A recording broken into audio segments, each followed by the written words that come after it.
बिस्मिल्लाहिर्रहमानिर्रहीम। आज तक के मुअज़्ज़ज़ नाज़रीन अस्सलाम वालेकुम। अब किस नंबर 386 मुलाहिज़ा फरमाएं। वो लिटिल इटली और बादरी के अंदर से गुजरी और फिर बादरी स्ट्रीट पर ही रहते हुए उसने ईस्ट विलेज अबूर किया और यूनियन स्क्वायर से वो ईस्ट 14 स्ट्रीट पर मुड़ गई तो मेरे दिल की धड़कन में इजाफा हो गया।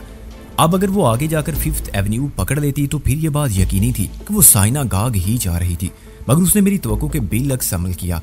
सुर्ख कैडी 5th एवेन्यू क्रॉस करके स्ट्रीट 14 पर आगे ही बढ़ती चली गई। मजबूरन हमें भी ताकुब में उसके पीछे आना पड़ा। ईस्ट 14 स्ट्रीट 5th एवेन्यू के बाद वेस्ट 14 स्ट्रीट में बदल गई। कैडी ने 5th के बाद 6th, 7th, 8th, 9th Avenue भी क्रॉस किया और 432 वेस्ट 14 स्ट्रीट पर जाकर रुक गई। हमने उसी स्ट्रीट पर थोड़ा आगे जाकर 10th एवेन्यू के आगाज पर अपनी गाड़ी सड़क के किनारे लगा दी। वो एशियाई औरत अपनी गाड़ी से निकली और एक इमारत में दाखिल हो गई। ये यहाँ किससे मिलने आई है? मैंने राकील की जानिब देखते हुए तशवीश में पूछा। ये पूछो वो यहाँ करने क्या आई है? क्या मतलब? मैंने उलझन ज़दा नजर से उसे देखा। वो बेयकीनी से मुझे देखते हुए कहने लगी, क्या तुम वाकई कुछ नहीं जानते? क्या नहीं जानते मतलब? राकील के अंदाज ने मुझे मजीद उलझा दिया। मैं क्लीट क्लब की बात कर रही हूँ। राकील की निगाह में बेयकीनी मौजूद थी। वो औरत क्लीट क्लब में दाखिल हुई है तो मैं अब भी कुछ नहीं समझा था। उसने अफसोसनाक अंदाज में गर्दन झटकी और एक गहरी सांस खारिज करते हुए बोली, अब मुझे यकीन हो गया कि तुम क्लीट क्लब की हकीकत से बेखबर हो। क्या ये कोई गोगो क्लब टाइप का कोई क्लब है? गोगो? वो इस सहदाइया अंदाज में बोली, क्लीट क्लब गोगो से कहीं आगे की चीज है। मैं कुछ समझा नहीं। राकील का ढका छुपा अंदाज मेरे लिए उलझन का बायस था। उसको वजाहत करना पड़ी। बैक व्यू मिरर में वो सुर्ख कैडी का जायजा लेने के बाद बोली, क्लीट क्लब एक लेस्बियन क्लब है, मिक्स नेशन लेस्बियन क्लब। ओह, मैं हैरान रह गया। मिक्स नेशनल लेस्बियन क्लब यानी मुख्तलिफुल अक़वाम इखलात खम सनफा की मुज़ाहरागाह।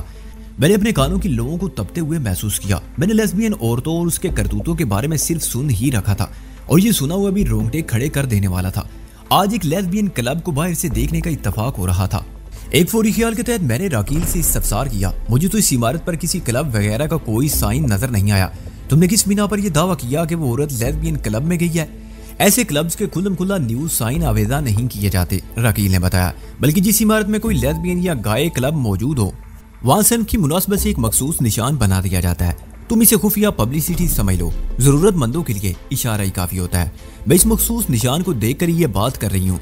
वही कलमे को मुतवक्किफ हुई, फिर इजाफा करते हुए बोली, 14 वेस्ट स्ट्रीट के क्लीट क्लब के बारे में मैंने किसी मैगजीन में एक फीचर पढ़ा था। ये क्लब कुछ अर्सा पहले ही कायम हुआ है। इसकी रूह रवां और ऑर्गेनाइजर दो औरतें हैं जिनके नाम जोसीलन और जूली हैं। इस फीचर में यह भी बताया गया कि इस क्लब में एड्स फ्री सेक्स पर मालूमाती लेक्चर भी दिए जाते हैं और पूर्ण वीडियोस भी दिखाई जाती हैं।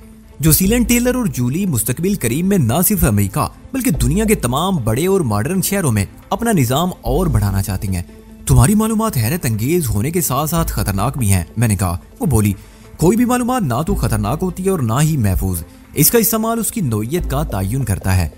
मैं हर किस्म के मैगजीन का मुतालिया करती हूँ, खुद को अप टू डेट रखना पड़ता है। राकील बिल्कुल दुरुस्त कह रही थी। मुझे उसकी बात से 100% इत्तफाक था। उसके जरिए जो मालूमात मुझ तक पहुंची थी, अगर मैं उसका मनफी इस्तेमाल ना करता तब वो किसी भी पहलू से खतरनाक साबित नहीं हो सकती थी। लेकिन मेरे ज़हन में पैदा होने वाला सवाल हुनूज तचना था। मैंने एक मरतबा फिर राकील से उस औरत की यहाँ आमद के बारे में पूछा तो वो शौकी से बोली, तुम खुद ही जरा उधर जा कर देख लो, क्या कह रही हो? मैंने उसे घूरा। उसने कहा, परेशानी की कोई बात नहीं वैदान, अभी तो वो आई है, उसने आते ही अपने फन का मुजाहरा तो शुरू नहीं कर दिया होगा। तुम एक नजर उधर डालकर वापस आ जाओ, उसका माहौल तुम्हें समझा देगा कि वो इस वक्त कहाँ है। राकील की तजवीज माकूल थी। मैंने आंखें बंद की, मज़कूरा खूबरू एशियाई औरत का तस्वुर किया और पलक झपकने में उसके माहौल में इंटर हो गया। वो इस वक्त टीवी के सामने बैठी हुई थी जहाँ कोई नूड फिल्म दिखाई जा रही थी। उसके साथ चंद औरतें और भी थी जिनमें से 2 हसीनो जमील अमरीकने अपने फन के जोर दिखाने की तैयारी कर रही थी।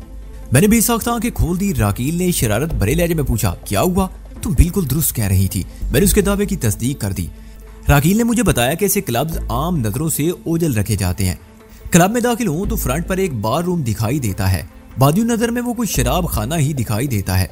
कमरे के कोने में मेज पर मुख्तलिफ कार्ड रखे होते हैं। आप अपनी मर्जी और ख्वाहिश के मुताबिक उस कार्ड के अंदर इंदराज कर दें, बाकी मामलात बार वाले खुद ही देख लेते हैं। यहाँ आपसे मेरी मुराद लेस्बियन से है। वो जरा देर को रुकी, फिर सिलसिला कलाम को जारी रखते हुए बोली, बज़ाहिर एक बार नजर आने वाले कमरे के अकब में एक पोशीदा कमरा भी मौजूद होता है जहाँ लेस्बियन औरतें अपने फन और तकनीक का मुजाहरा करती हैं। बाढ़ में जाएं ये औरतें और इनके फनी मुजाहरे। मैंने बुरा सा मुंह बनाते हुए कहा, मैं तो सिर्फ ये जानना चाहता हूँ वो एशियाई औरत क्लीट क्लब से कब बाहर निकलेगी। अपने प्रोग्राम के बारे में तो ठीक तौर पर वही बता सकती है। राकील ने मेरी बेजारी और झुंझलाहट से महफूज होते हुए छेड़ने वाले अंदाज में कहा, अगर तुम कहो तो उससे पूछ कर आ जाती हूँ, फजूल बातें ना करो। मैं बड़बड़ाया। वो मानीखेज अंदाज में मुस्कुरा कर रह गई।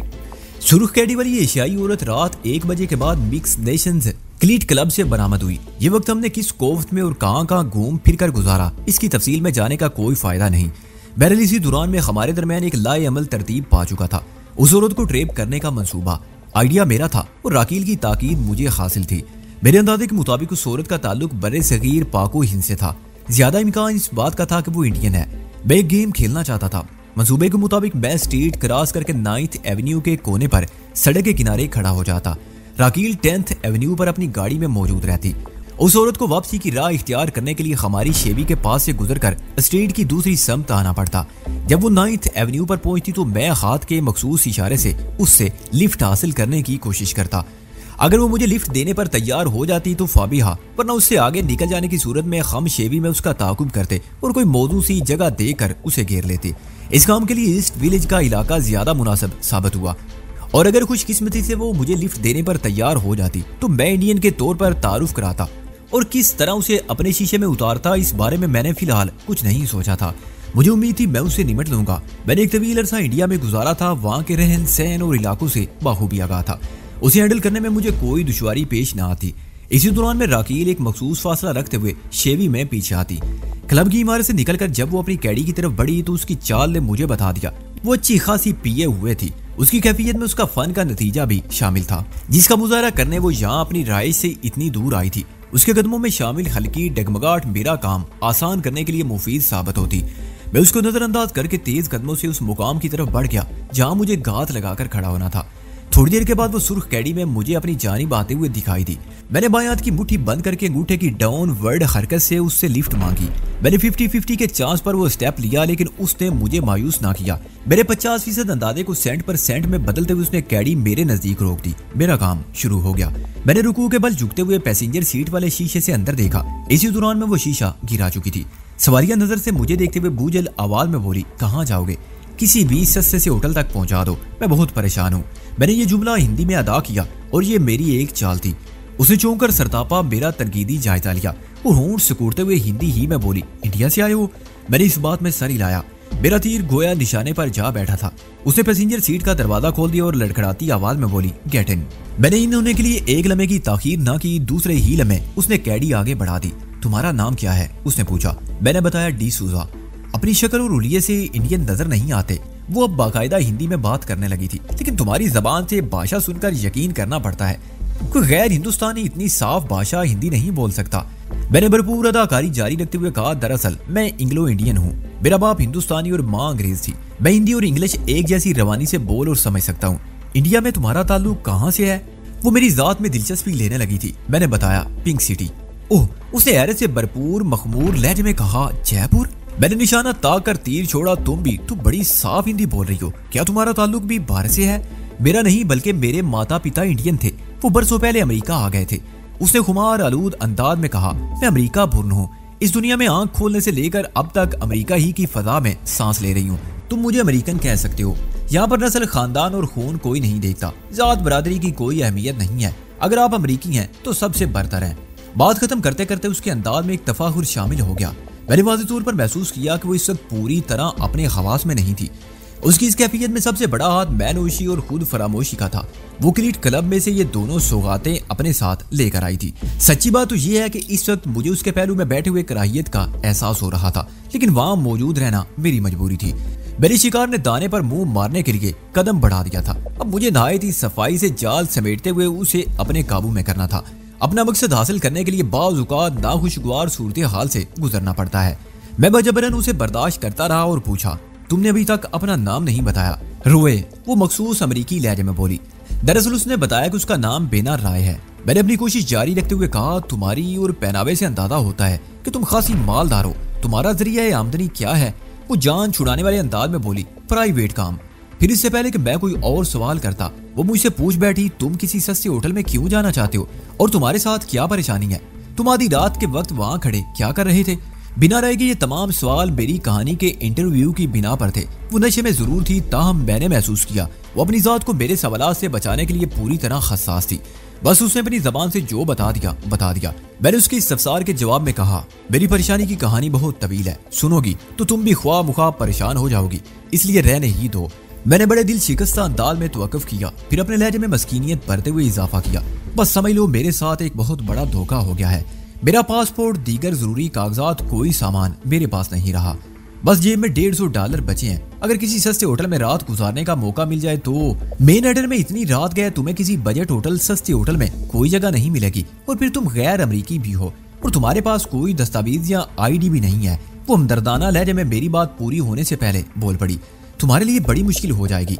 फिर मैं क्या करूं? मैंने अपने लहजे में उस शख्स की बेबसी शामिल कर ली जिसका सब कुछ लूट गया हो। तुम क्या करोगे? मैं ही कुछ करती हूँ, वो होंठ सकोड़ते हुए बोली।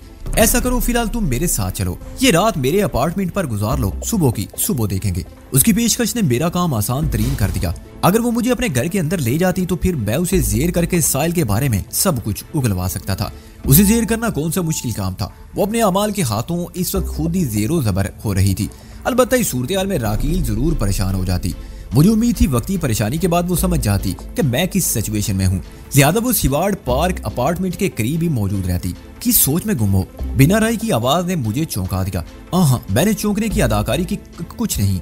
क्या मेरी पेशकश पसंद नहीं आई? ऐसी बात नहीं है, मैं मुतज़ब्ज़ब अंदाज में बोला। फिर उसने तामल करते हुए कहा, वो दरअसल मैं इस वक्त तुम्हें कोई तकलीफ, बस रहने दो ये तकल्लुफात। वो बेतकल्लुफी से बोली, ये सब कुछ इंडिया ही में अच्छा लगता है। मैंने तुम्हारी बातों से अंदाजा लगाया कि तुम एक भले आदमी हो, मुझे तुमसे कोई खतरा नहीं हो सकता। एक लम्हे को रुककर उसने इस्तफसार किया, तुम मेरी जात से अपने लिए कोई खतरा महसूस कर रहे हो? हरगिज नहीं, मैंने कतईयत से कहा। बाकी का रास्ता हल्की फुल्की गुफ्तगू में कट गया। मैंने महसूस किया कि वक्त गुजरने के साथ साथ उसके खुमार में इजाफा हो रहा था। इसी दौरान में मैंने अपनी कामल अदाकारी के जोहर दिखाए और किसी अपसेट के बगैर हम ठीक 2 बजे रात सिवाड़ पार्क अपार्टमेंट्स में पहुंच गए। बिना राय लड़खड़ाते कदमों से अपने अपार्टमेंट के अंदर पहुंची। मैंने सोचा घर के अंदर महफूज हो जाने के बाद मैं उसे 2-2 हाथ करूंगा। इस वक्त वो पूरी तरह टुन थी, लिहाजा उसकी जबान से अपना मकसद उगलवाने में मुझे कोई दिक्कत पेश ना आती और ना ही कोई खास मेहनत करना पड़ती। लेकिन उसने अंदर दाखिल होते ही मेरी उम्मीदों पर पानी फेर दिया। हम जैसे अपार्टमेंट के दाखिली दरवाजे से अंदर आए, बीना ने टटोल कर दरवाजा बंद कर दिया। फिर बहके हाथों से अपने पर्स में कुछ तलाश करने लगी। मैं यही समझा वो कोई ऐसी चाबी ढूंढ रही है जिससे बैरूनी दरवाजे को डबल लॉक किया जा सके, मगर जब उसका मुतलाशी हाथ पर्स से बरामद हुआ तो मैं ठिठक कर रह गया। उसके हाथ में मुझे एक चमकता हुआ खतरनाक लेडी पिस्टल नजर आया। उसने मुझे टारगेट पर रखते हुए गुर्राहट अमेज लहजे में कहा, कौन हो तुम? मैं बिना राय से सिर्फ चंद कदम की दूरी पर था और उसके तेवर बताते थे। अगर मैंने उसके सवाल का जवाब देने में लम्हे भर की ताखीर भी की तो वो मेरे सीने में जानलेवा छेद डाल देगी। इन लम्हात में वो मुझे नॉर्मल से कहीं ज्यादा बाहोशो हवास दिखाई दी, गोया मदहोशी का वो नाटक मुझे डील करने के लिए कर रही थी। मैं उसे मदहोश समझ बैठा जबकि वो मेरे होश उड़ाने का इरादा किए बैठी थी। खेल बिगड़ गया था। बिगड़े हुए खेल को बनाना आसान नहीं होता, खासतौर पर जब उस कामयाब बिगाड़ के पीछे किसी खूबसूरत औरत का हाथ हो। हालात को अपने हक में फेरने के लिए फिर मीम से काम लेना पड़ता है, मुनाफकत, मक्कारी और मक्खनकारी। बिना राय मुझे बदसूर निशाने पर रखते हुए एक मर्तबा फिर हुर्राई, मेरे सवाल का जवाब दो, कौन हो तुम? मैंने कुछ देर पहले शुरू होने वाली अदाकारी में कोई वक्फा ना आने दिया और हैरत भरे लहजे में कहा, मैं तुम्हें बता चुका हूँ मेरा नाम डिसूजा है और मैं पिंक सिटी। बकवास नहीं, मैं हकीकत जानना चाहती हूँ। वो मेरी बात पूरी होने से पहले खून ख्वार लहजे में बोली, फिर टांगों में थोड़ा फैलाव पैदा करते हुए उसने दूसरे हाथ को भी पिस्टल तक पहुंचा दिया। उसकी आंखों में मुझे सफाकी के सिवा कुछ नजर न आया। इस मौके पर हाजिर दिमागी और अदाकारी ही से काम लिया जा सकता था ताकि हरकत के लिए कोई राह निकल सके। हमारे दरमियान सिर्फ 4 कदम का फासला था। मैं कोई भी इंतहाई कदम उठाने की पोजीशन में नहीं था। बस पिस्टल वाली को ये एहसास दिलाना था कि मैं इस किस्म की हरकत का कोई इरादा नहीं रखता। मेरे साथ एक यकीनी धोखा हुआ था और उसके माँ बाद असरात को किसी धोखे ही से काटा जा सकता था। मैंने अचानक अपने चेहरे पर बरहमी के आसार पैदा किए और कहा, अगर तुम मुझे लूटने का इरादा ही रखती हो तो वहीं क्लब के सामने पिस्टल दिखाकर मेरी जेब खाली करवा लेती। इतना लंबा ड्रामा रचाने की क्या जरूरत थी? और फिर मेरे पास है ही क्या? मैंने बेबसी से कंधे झटके और इजाफा करते हुए कहा, मैं तो सब कुछ पहले ही गंवाए बैठा हूँ। ये इज्जत और $100-150 बचे हैं, क्या तुम इन पर भी हाथ साफ करना चाहती हो? उसने बड़ी जहरीली नजर से मुझे देखा और सनसनाते लहजे में बोली, मैंने कहा ना, मैं तुम्हारी हकीकत जानना चाहती हूँ। शराफत से बता दो तुम कौन और किस मकसद से मेरे ताकुब में लगे हुए हो।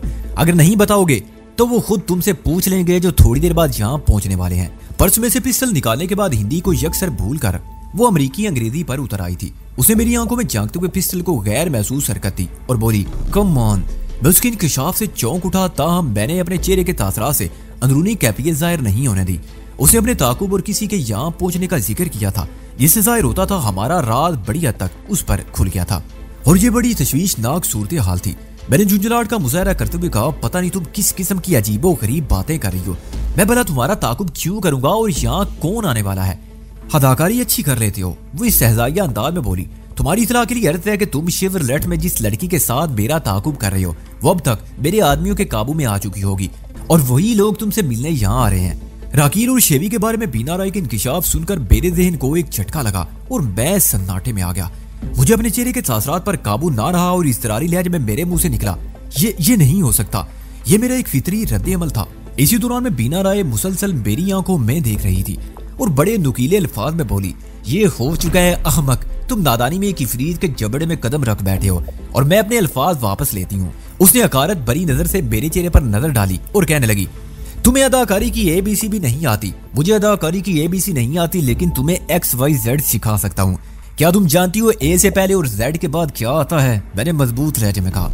मेरे अंदाज ने उसे और होशियार कर दिया, यानी वो डेढ़ होशियार हो गई। बड़ी फराख दिली से पूछ बैठी, व्हाट डू यू मीन? डेढ़ होशियार हमेशा मार खाता है और बड़ी बुरी मार खाता है। मैंने उसकी आंखों में देखते हुए तुर्की बतुर्की कहा, व्हाट नॉनसेंस। वो गजबनाक लहजे में बोली।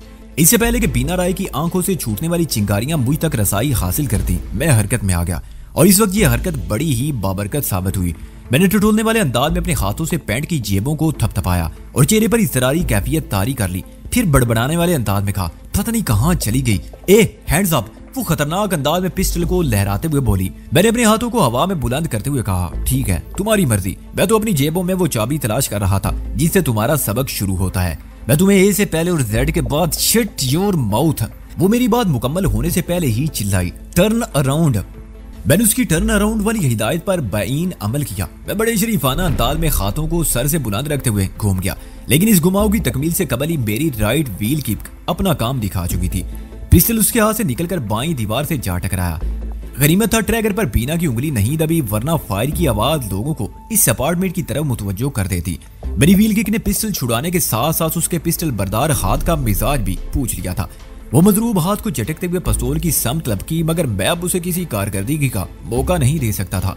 मैंने एक तवील जस्ट बरी और बीना राय को अकब से दबोच लिया। फिर हम एक दूसरे से गुतम गुता फर्श पर लोट पोट हो गए। वो ऐसा वक्त और मौका नहीं था कि उठा पटक का मुजाहरा किया जाता। अगर आसपास पड़ोस में से किसी की तवज्जो हमारी जानिब मबजूर हो जाती तो मेरे लिए बेइंतहा मुश्किलात खड़ी हो सकती थी। बीना राय के खौफनाक इंकिशाफ ने पहले ही मेरे दिमाग में हलचल मचा रखी थी। मुझे जो भी करना था आने वाहिद में कर गुजरना था। मैंने बीना के नुस्वानी खुतूत का लिहाज और उसकी खूबसूरती का ख्याल रखते हुए अपना हाथ हल्का रखा और आइंदा 1 मिनट के अंदर मैंने उसे मुकम्मल तौर पर अपने काबू में कर लिया। जब वो बेबसी की तस्वीर में ढल गई तो मैंने बेडशीट से लंबी पट्टी फाड़कर उसके पांव को पुश्त पर जकड़ दिया और अपनी बाहों में बिठाकर बेडरूम में ला पटका। वो बेड के ऊपर किसी गठरी के मानद उछल कर रह गई। मैंने एक लम्हा जाया किए बगैर उसकी आंखों में झांका और सनसनाते लहजे में इस्तफसार किया, साहिल इस वक्त कहाँ है? साहिल। उसकी आंखों में सरासीमगी तैर गई। फिर वो जल्दी से बोली, मैं किसी साहिल को नहीं जानती। तुम जानती हो और बड़ी अच्छी तरह जानती हो।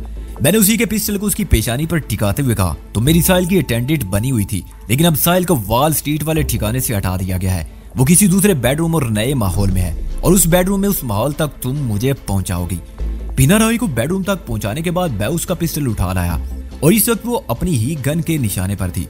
मेरी साहिल के अल्फाज ने उसकी वहशत भरी आंखों में अच्छा खासा फैलाव पैदा कर दिया था।